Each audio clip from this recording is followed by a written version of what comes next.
So often when we think about retirement, we think of investing in our financial portfolio. But what about our psychological portfolio, our physical portfolio, all of those things Hmm. that are lifelong, and that it's not a matter that one day you're in career, the next day you're out and you're retired. It can be that way for people. And like you mentioned, that one family member, that might have been like they didn't have a vision. They didn't really know what was possible, or they thought this is what you do when you're in retirement is you fall out. And no judgment there.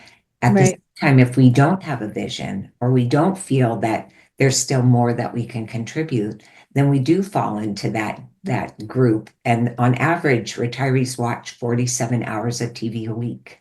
And so Mm, that relative is not an anomaly, but that's a tragedy because, like you said, then cognitively, physically, emotionally, mentally, all of those things are going to break down because we weren't born to sit on a couch.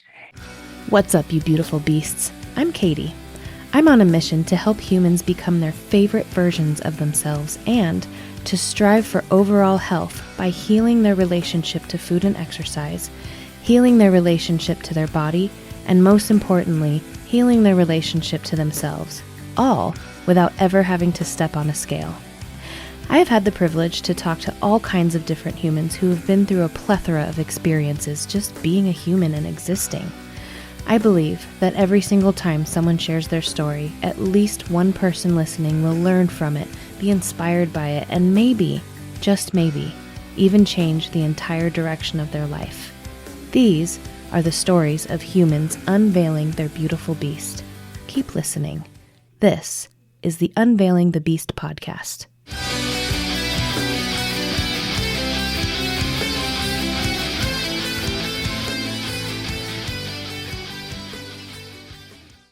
Welcome to the Unveiling the Beast podcast. I am excited to have you here because I do have, older parents in their 70s and 80s, and I think what you're doing is important. So, with that being said, can you tell the listeners a little bit about who you are and why you think you are who you are?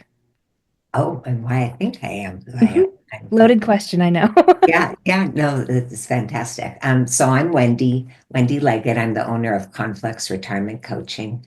When you say who you are, I'll kind of speak in terms of what I do career-wise, but then why I do it, it'll take us to someplace else probably.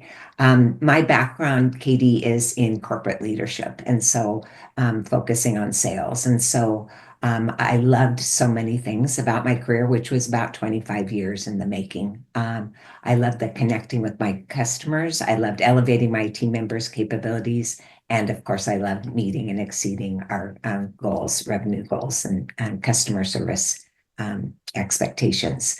But I came to a juncture in my life where I was working for a company. I was the director of sales for a number of franchises, and I loved the work. I loved the people that owned the company. We had very similar approach to the market and to the employees. We did a lot of great things. We were very successful. And that was probably the kiss of death because then they decided that it was a great time to sell. And the person Mhm. that came in had a very, very different view of how to face the clients and how to support employees. And it was one of those situations where their view on things was so different, their philosophy and the culture that they were developing was so different that it was a real disconnect for me. And maybe you've had these junctures in your life too, where you see that things aren't aligning, but you know you can fix it. And so Mhm. you do everything you can to shift what's happening. And that's what I did for several months. But it became soul sucking because, it was his company, it was his philosophy, and there was only so much I could do to help kind of shift it. So I came to that crossroads, and at that time determined, do I continue on this path, stay here? Do I find something else in the same line of work? Or do I now dig a bit deeper and see what will really feel good to me? So all that being said, I came to the decision to go back to school, become a professional certified coach, and then ended up really seeing that people in my demographic, those that were looking to retire, thinking more about it, or were actually in retirement, were really struggling. And that was kind of a disconnect for me. It was like, how can you be struggling if you're not working any longer? Yeah. And freedom, leisure, travel, and all of that. So I started looking into things because I wanted to be of more support to my clients as well as to people in my friend group and things. And I discovered that there's so much that we can do on the non-financial side to prepare ourselves and experience retirement. So I went back and got several certifications in that as well as in other areas. And so all that being said, I own my business, Conflux Retirement Coaching, and I help people with that transition from career to retirement from the non-financial standpoint. And why I do it is that I feel as though as we age, we oftentimes can focus more on the loss. We can focus on, that was then, but now this is no longer available to me. We can start to narrow our focus. And yet we have so much more that we can offer. And if each of us takes that view and we really springboard into this next chapter in a way that we feel empowered and connected and purposeful, what more we can bring to ourselves and of ourselves out into the world and touch people in impactful ways and really make the most of our life for every point in our life. So that's why I do what I do. Yeah, that's beautiful. And, as we were talking about before I hit record, I think that what you're doing is awesome because I've firsthand seen two very different reactions to retirement. Mm, I'm lucky to have three parents. I have two dads and a mom. And I've watched one of them retire and decide to sit down and watch TV. And that's what he's been doing for the last 10 years. And his body's starting to feel it, like he can barely move around anymore. And then on the other side, other parents, they are trying to experience everything they can right now because they don't have to do, the career thing anymore.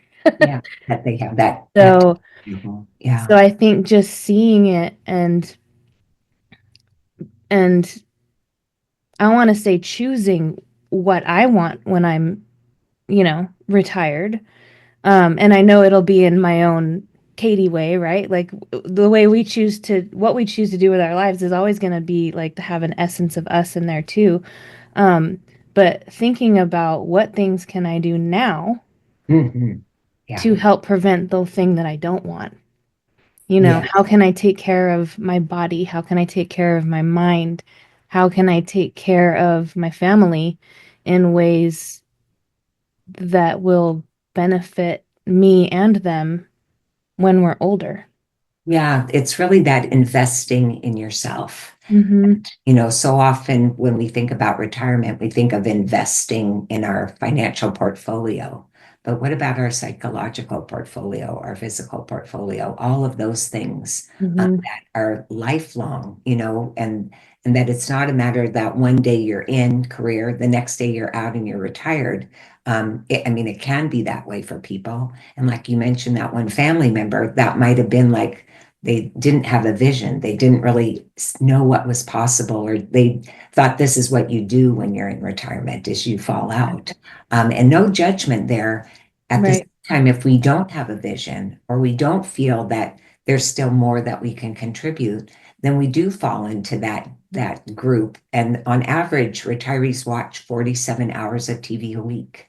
And so Mm, that relative is not an anomaly, but that's a tragedy because, like you said, then cognitively, physically, emotionally, mentally, all of those things are going to break down because we weren't born to sit on a couch. right. That's not what's needed for us to be able to thrive and survive, really. So I think that that's just really important that we recognize that it's not just all going to magically fall into place. If we have our financial house in order, then everything isn't going to just fall into place. Just like any milestone in life, we've planned for it beyond the finances. If we went from high school to college, if we went from high school to career, if we ended up being a single person and getting married, any of those milestones and transitions weren't only financially focused and based. There was so much more. We bring all of ourselves into those transitions. So why wouldn't we do that with retirement life planning and look beyond the finances? But so often people don't. And so it's really by default, they abdicate what that next chapter could look like. So when you bring up this idea, and I call it a runway to retirement, and at any age, be taking those smallest steps so that you do move in that direction. It's just vitally important. And it makes it a lot easier and more organic, really, than Mhm. that huge leap. You know how people say, oh, when I retire, then I'll get healthy, then I'll exercise, I'll have time to get into the gym. Well, how can we carve out just a little bit of time as we walk that path so it doesn't become this slash cut? Yeah. And that's a good way to have a mind shift. Because it's kind of the same concept of, oh, well, January 1st is right around the corner. I'll wait until then. And why not just start now? And with small, teeny tiny little steps instead of trying to eat the elephant all at once. Yes.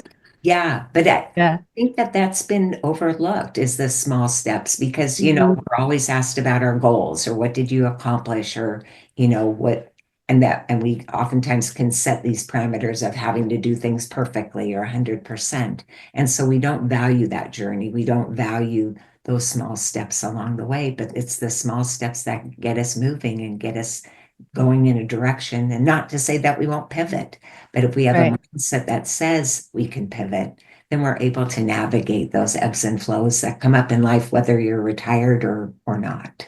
Because they Yeah. do, it's not like it's now going to be, oh, freedom and stress free and endless weekends. It's life, and life does have its ups and downs. So let's go in with that mindset that lets us navigate it. Yeah. Pivoting is a huge part of the process. I mean, I like to tell people that like we don't the point of goals, like having a goal, is not to actually reach the goal, it's to get in motion. Mm, And because a lot of times we'll set these goals that we think we want, and along the way, we'll realize, okay, maybe this isn't something I want. And then yeah. instead of pivoting, Mhm. quit. And Or stay so attached to it. yeah, We keep moving in the direction, even though it's no longer serving us or in alignment, or yeah. because we made that commitment, sort of. Mhm. Don't stop. And it's like we forget that we can change our minds. And Yes. nothing, that the earth will still be turning. I mean, at least for now. And But it is yeah. about making decisions and taking ownership, having that agency. I talk Mhm. about being the CEO of you. And when you retire, then, and hopefully well before you retire, but we're the leader of our own lives.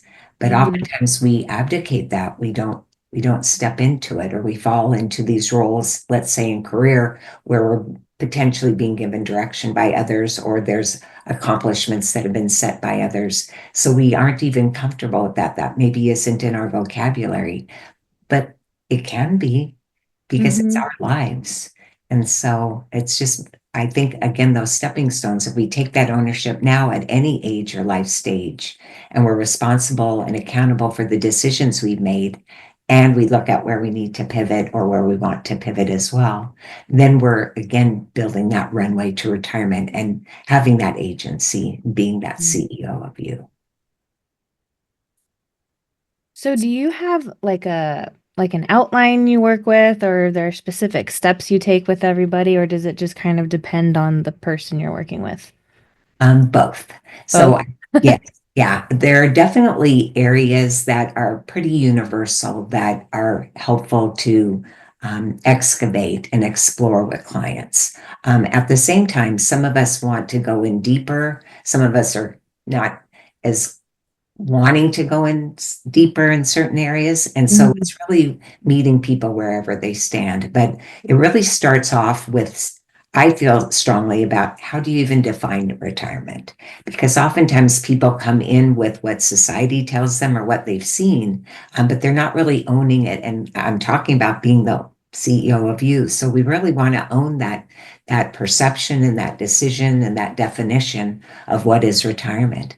I had one client, and this hasn't happened ever again, but I had one client come to me and we were getting underway with working together, and it became very clear to me that she wasn't ready to retire, that she Mm. bought into her family members who had all retired early, to the narrative that she needed to retire too. And she was then taking those steps. And when we started to deconstruct things, it became very clear, to me and to her, that she loved her work. She felt very gratified by the income. She felt that she had balance in life. She was doing things in other areas beyond career, and that really she felt that she was spending enough time with family and maybe didn't want to spend so much more. And so it became that clarity that, wow, how do I, client, define retirement, and am I really embracing my vision? So we really start talking about that. And I think too that that word retire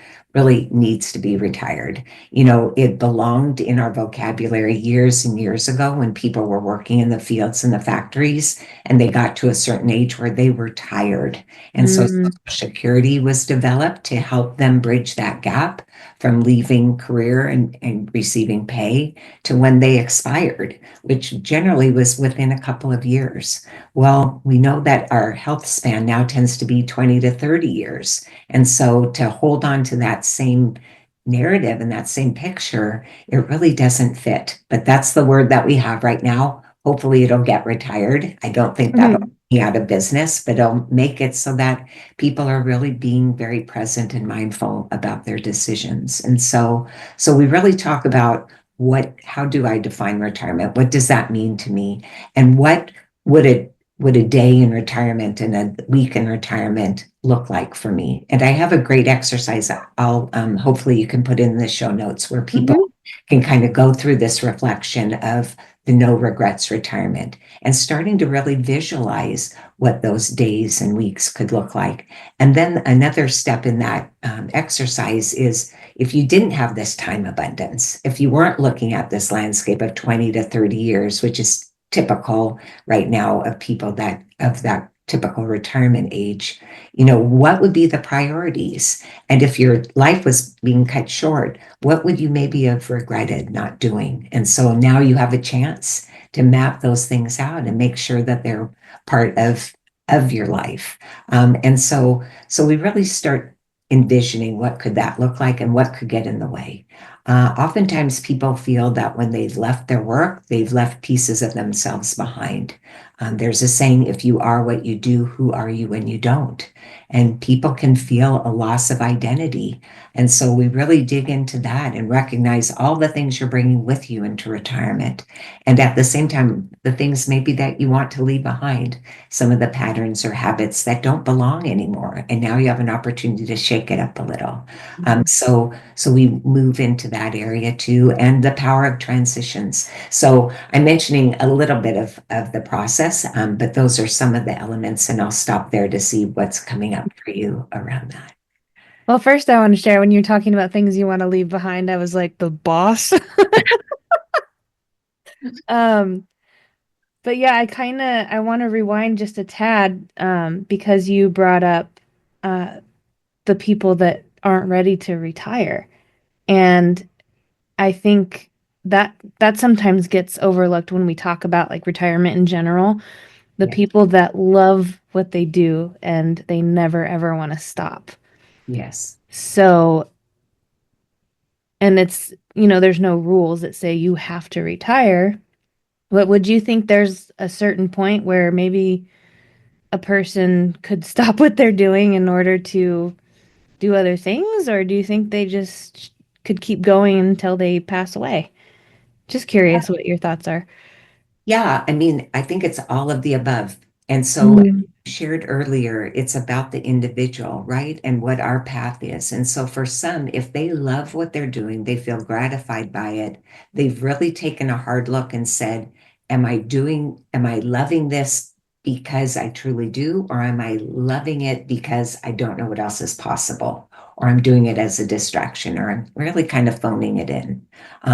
And so taking that hard look, because I have worked with clients who have said, I just don't see anything beyond, so I might as well be doing what I'm doing. And Mm, that's where we want that differentiator. But if you're feeling gratified and you're feeling purposeful and you're not shortchanging others in your lives, because that's part of it too, is that sometimes we can lose sight of our, being so connected with our work that we've left other pieces of our life unexamined or not taken care of. And so I go through an exercise with clients. It's called the retirement wheel of well-being, and it's really looking at the piece parts. And one client, as she went through that, she saw very clearly that when she was planning to retire, she was then going to go into a nonprofit and do a lot of volunteer work. And then she came to that realization, oh my goodness, my husband has been saying that my work is so consuming and I'm not spending time with him. mm, And I'm going to do the same thing. I'm going to take that 100% in for career and go 100% into this nonprofit. And so it allowed her to really take that closer look and see, you know, how could she do both, but not give short shrift to either. And so I think that getting back to that question, if somebody takes a close look and they say, I feel very gratified with what I'm doing, and I feel like other areas in my life are in balance for me, mm, and taking ownership of that, then have at it. I was doing a presentation, and a gentleman at the end came up and said, I love what you're talking about. I so get it. And I definitely want to work with you when I decide to retire, but I'm not ready yet. He was 92. He owned his mm, business and he was very happy with it. So I don't think that it's about a number, although, for some in their companies, then there's going to be an age. Hopefully, there's less and less of that. But sometimes it's imposed upon us. Sometimes circumstances happen where we don't keep the job that we love, but we're circumstances out of our control. But all of that comes back to our mindset. All of it comes back to our perspective. And is it about loss or is it about gain? Is it about opportunity or is it about obstacle? And so it's really a matter then of stepping into your next chapter, taking that ownership and making those decisions based on on tangibles, mhm. feelings, on your thoughts, on your beliefs, but really then stepping into it fully. Yeah. Yeah. I'm going to share a personal story with you. Um, and a lot of my listeners have heard me talk about my stepdad in the past. He's had so many health issues. So, And so my stepfather is Mike Moffat, who is the inventor of the first digital to analog converter. I think I'm saying that. So he's like super famous in the audio world where people, I think they're called audiophiles. It's like this whole separate, really cool world where people are just obsessed with the way things sound. I think it's really cool. And he's part owner of a company called Schiit Audio, yeah. Schiit. And he's 76. He's had a heart attack. He's had a stroke. He's had lung cancer. He's had prostate cancer. He's had Oh, red man syndrome. He's had a um, really bad infection right after they removed the prostate cancer that almost killed him. And they had like, if you wanted to go visit him, you had to put on like the suit and you couldn't touch him or it, like so much oh, stuff. yeah. He frequently gets AFib. Um, and so this has been the last like 10 to 15 years of his life. Oh Just my goodness. getting sick. Body tries to kill me. He's like, nope. Body tries to kill me. He's like, nope. So like all the big things. The stroke was um the stroke was before the heart attack, but the stroke like took him out and then he came back. Mm, Not fully, but he's like, you wouldn't ever be able to tell that he had a stroke. And all this to say, he refuses to retire because he loves what he does. And he's 76 years old, which, his age isn't the thing in question. It's the health part, right? He's in a wheelchair. His mind is still fully, completely there. He Yeah. can't always get the words out correctly. Um, and while somebody on the outside might look at that and say, well, this guy needs to retire and just take care of himself, which I've been there. I've been one of those people that's like, why doesn't he just retire? I think if he did, that would be the end for him. Yeah. Yeah. And so I share all that because it's kind of it's close to home on the topic of I don't want to stop doing what I'm doing. And I almost feel like I would be that way in my coaching business because I love what I do and who I help. And Yeah. so yeah, I felt like sharing that with Yeah, no, I so appreciate it, and I'm so sorry for his struggles, and I'm so inspired by, the way that he just continues to see the opportunities and not the obstacles, and he doesn't buy into to what society is saying to him about this is where you're at, so this is what you should be doing. And I think yeah. that it for all of us, then it's a lesson, that we don't have to, and hopefully we don't go through so many of the challenges that he is. And at the same time, we still have that opportunity and that option and that agency to make those decisions. So when you're mentioning that others, and understandably that you did as well, say, why aren't you retiring?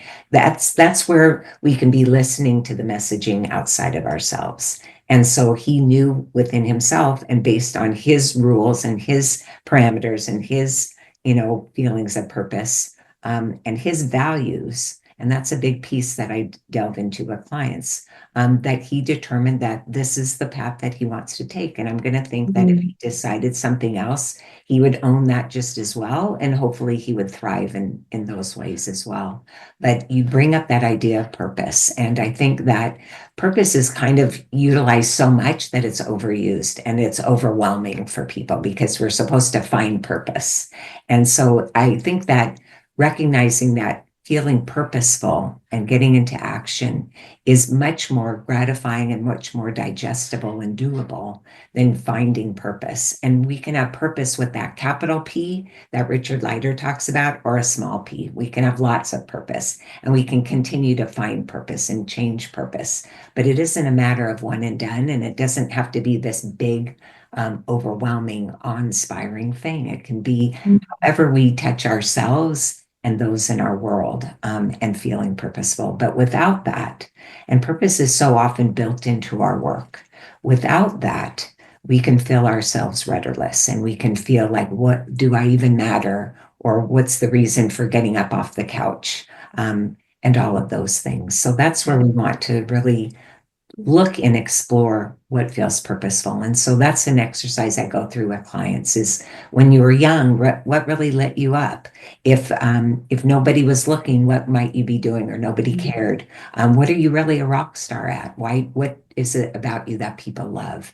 And just really digging into some of that and finding that essence of who we are in that spirit that's always there and has never not been, but life can kind of pile on top of it and it can kind of dim our light. So really trying to uncover that and get at, what would feel good, what would light you up, what could be those hobbies or interests or vocations or anything, that might feel like, yeah, this is exciting, this is interesting, this is challenging, any of those things that are energizing. Yeah. Mhm. And it Yeah. sounds like your stepfather has found that and continues on that path.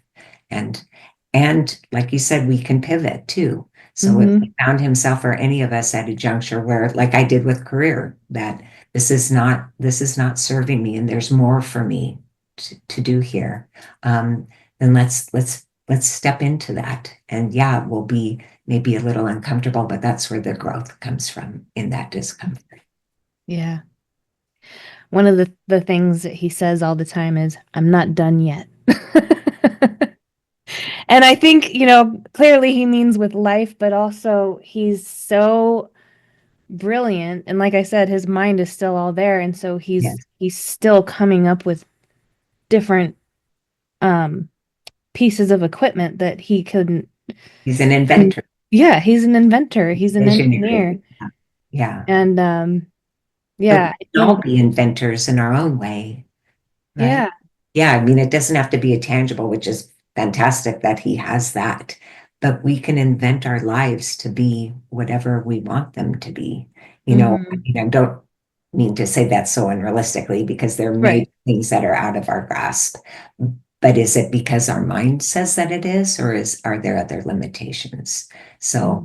I do work with clients around their mindset and building up that mental fitness because so often there's such a focus around physical fitness, but we forget that we can exercise our mind as well. Mm-hmm. Really recognizing that we do have those saboteurs. We judge ourselves, others, circumstances, and that we can hijack our happiness. So recognizing, catching those saboteurs, those difficult emotions, those challenging times, and really digging in a little bit and saying, what's going on here? And instead of pushing it down or pushing it away, really stepping into, okay, it's a sign that something needs attention. So Mm-hmm. give it that mindfulness, give it that moment, and then move into something that's more positive and moves us forward. So Mm-hmm. that's a big piece of it too, is that outlook. Yeah. Because we probably all seen it as people age, oftentimes their worlds can become a lot more narrow, but Mm-hmm. it doesn't have to be so. It is a matter of allowing ourselves to continue to grow and learn and put ourselves in that beginner's mindset, recognize when we have limiting beliefs, all of those things, which I recognize I'm rattling off a lot, but the overarching is what is our perspective? And is it that half empty or half full glass? Is it looking at opportunities or is it buying into the obstacles? Yeah. Um, so I know as coaches, at least my job is to help my clients go inside of themselves and find the answers that they already have. It's not my job to give you answers. Right. And something I've heard before is if I say it, I'm wrong, but if the client says it, they're right. Even if we say the same thing. Yeah. So, Yeah. all that said, my question for you would be, how can you help somebody as a coach figure all this stuff out that we've been talking about? Like where do you come in all of that planning? Yes, and I so love and align with what you're saying about that it's really the client's answers and that we're there as that thought partner. We're there as that sounding board, a walking shoulder to shoulder with them, but that they have the answers. And as I mentioned earlier, that sometimes life can just pile on, and so we lose sight of what we have and who we are. And so a coach can help clear that and allow a pathway so people can find some of their answers. And so it's the same with as we move into retirement. It's a matter of being able to excavate and explore and ask the questions about, what does feel meaningful to you? What is getting in the way here? How are you feeling about this next chapter? And so those and more are the areas that working with someone like you or working with someone like me, if someone's moving into retirement, we can provide that guidance. So it isn't a matter that as a retirement life coach, I'm going to give somebody a list of, oh, here's a bunch of hobbies, here's a bunch of activities, here's how, when you travel, things that you could do. It's not the doing, it's the being. It's not the what, it's the why. So we start, Simon Sinek's golden circle, you may be acquainted, starts with the golden circle is starting with the why. Really, why am I here? What is the meaning of my life? What is it that will make me feel like getting up every morning and the contribution? So we start with the why before we get into the how and before we get into the what. So often when people move into retirement, they have a to-do list, they have a bucket list, and they really think about checking those things off because that's what you do in retirement because you're not working any longer. But that doesn't really get at the core of meaning, of feeling purposeful, of feeling gratified. We can check things off, we can fill up our calendars, but is it really getting at the essence of what we want to bring into the world and who we are? And so a coach can really help with that. I've had clients come to me and say, oh my gosh, my calendar's so full, I'm exhausted. And I Mm-hmm. might as well go back to work and get paid because I feel just as tired as I did before. And so we really get in there and say, well, compelling you to fill up that dance card? No judgment, but what's on that dance card, and why does it belong on there? Why does it get a spot in your life? And a lot of times people get distracted in retirement, or they want to still feel relevant. They felt a sense of loss of identity, and they're wanting to be able to answer that question. Oh, what are you doing in retirement? Oh, I'm rattling off all these things, but they're just things. They're just filling time rather than fulfilling time. So as Mm. a coach, I'm really able to help people get at the core of that, and really look at what does feel good to me, what doesn't, what do I need to move me forward in a way that feels empowering and that allows me to take agency, and be that CEO of me. So all of those things and more are what we're able to look at. And I think that people often overlook what they can bring with them into retirement. So they don't really recognize that, no, I don't want to continue working in this line of work, but I can bring some of those skills or passions or capabilities then into this next chapter. And so I think that that's an area that we're really able to investigate as well, and say, again, you're not starting over, you're building upon and springboarding from everything that you've been. So there's just so much there that I think people believe that if they have their financial house in order, the rest will happen. Or, gosh, how can it be so tough? It's retirement. I'm not working. And yet that time can start to weigh very heavy after that honeymoon phase is over. That time can start to feel like, wow, this doesn't feel so good anymore. I don't feel like I'm accomplishing things, or that I matter as much, or that I'm staying connected with people, because now I'm kind of out of the loop. And we don't want that for anyone. But in order to then make a difference around those feelings, we need to be aware, we need to then be intentional, and we need to get into action. And oftentimes a coach can help with that. Mm. That's beautiful. I love that. Oh, great. Thank you. Where can people find you? I'm on LinkedIn, Wendy Leggett. I also am on Facebook. My company, as you shared, was Conflux Retirement Coaching. And definitely you can go on my website and send me a message. I'd love to connect. So those are some of the ways. Awesome. Thank I have one more question for you. Yes. And I ask everyone at the end of every episode, and that is, if you haven't said it already, if you had one piece of advice that you could give to the world, what would it be? Yeah, I'm repeating myself, but it is be that CEO of you. Design, create a retirement by your design, not default. Really make those decisions, take those that accountability and that ownership, because this is your life and there's so much more living to be done. So step into it fully. Beautiful beasts, Wendy Leggett signing off. Until next time. Palaka.